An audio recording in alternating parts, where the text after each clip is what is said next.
Eto na nga ba mga kababayan ang sagot para makaiwas si Kuya Oliver sa pagsisigarilyo? Ano nga ba ang pinag-uusapan ng mga viewers patungkol sa bisyo ni Oliver Siasatin at pag-usapan natin yan mga kababayan pero bago yan. Paalala lang po sa lahat ng mga kababayan natin suportahan po natin palagi si Daddy Frankie sa kanyang mga charity mission. At syempre malaking bagay na sa akin ang pag-like ninyo sa video na ito, salamat po. Pagkahumaling ni Kuya Oliver sa sigarilyo matutudukan na ba mga kababayan? Ano nga ba ang nakikitang solusyon ng mga viewers at ang tanong gagana naman kaya ang kanilang mga mungkahi para iwasan na ni Oliver ang sigarilyo, tingnan natin. Hindi naman lingid sakna ng lahat na si Kuya Oliver ay malakas ang pagkahamaling sa sigarilyo to the point na nagtatago na talaga siya para makapagbisyo mga kababayan.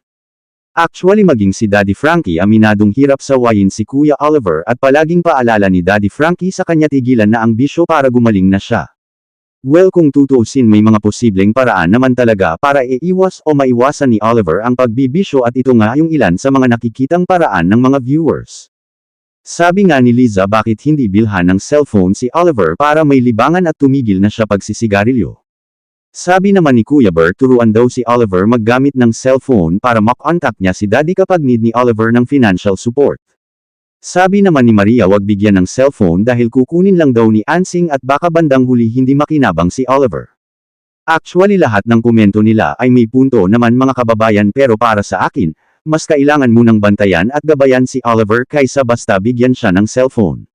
Maganda naman ang mungkahi ng mga viewers na bigyan siya ng cellphone para may libangan at para madali niyang makontak si Daddy Frankie, pero hindi naman garantiya na dahil may cellphone na siya ay tuluyan na niyang makakalimutan ang sigarilyo.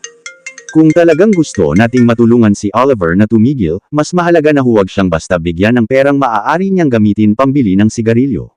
Kailangan ding bantayan kung saan siya pumupunta at kung sino-sino ang madalas niyang kasama, lalo na kung may mga taong maaaring mag-impluwensya sa kanya na muling manigarilyo. Dahil kung tutuusin, kahit bigyan mo siya ng cellphone, kung may pera naman siyang pambili ng sigarilyo at may mga taong nagyayaya sa kanya, posible pa rin siyang bumalik sa bisyo. At hindi rin naman ibig sabihin na kailangan siyang pagbawalan sa lahat ng bagay. Ang punto lang ay kailangan siyang tulungan na magkaroon ng mas magandang routine at mas ligtas na environment, para mabawasan ang pagkakataong matukso siyang manigarilyo. Mahalaga rin na iwasan ni Oliver ang mga taong posibleng maging masamang impluwensya sa kanya. Kasi kahit paulit-ulit siyang pagsabihan na tumigil, kung palagi naman siyang napapalibutan ng mga taong naninigarilyo o nagyayaya sa kanya, mahihirapan talaga siyang tuluyang makawala sa bisyo.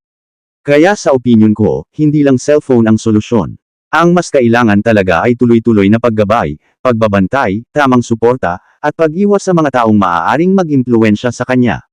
At syempre, pinakamahalaga pa rin na dumating sa punto na si Oliver mismo ang magkaroon ng kagustuhang tuluyang tumigil sa paninigarilyo. Kung talagang gusto nating matulungan si Oliver na tuluyang makaiwas sa sigarilyo, hindi sapat na pagsabihan lang siya na tumigil.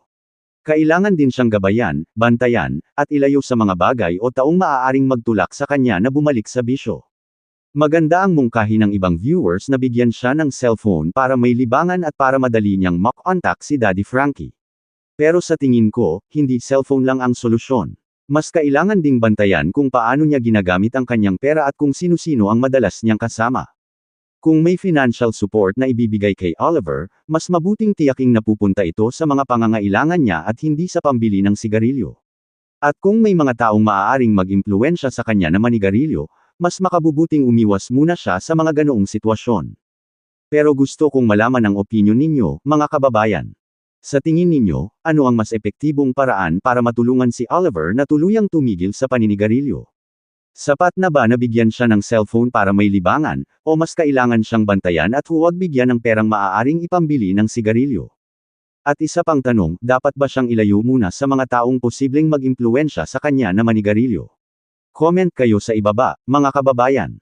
Gusto kong malaman kung ano ang inyong pananaw at kung ano ang tingin ninyong pinakamakatutulong kay Oliver para unti-unti niyang maiwasan at tuluyang matigil ang kanyang bisyo. Dahil sa huli, hindi naman natin gustong husgahan si Oliver. Ang gusto natin ay malaman kung ano ang pinakamagandang paraan para matulungan siyang magbago.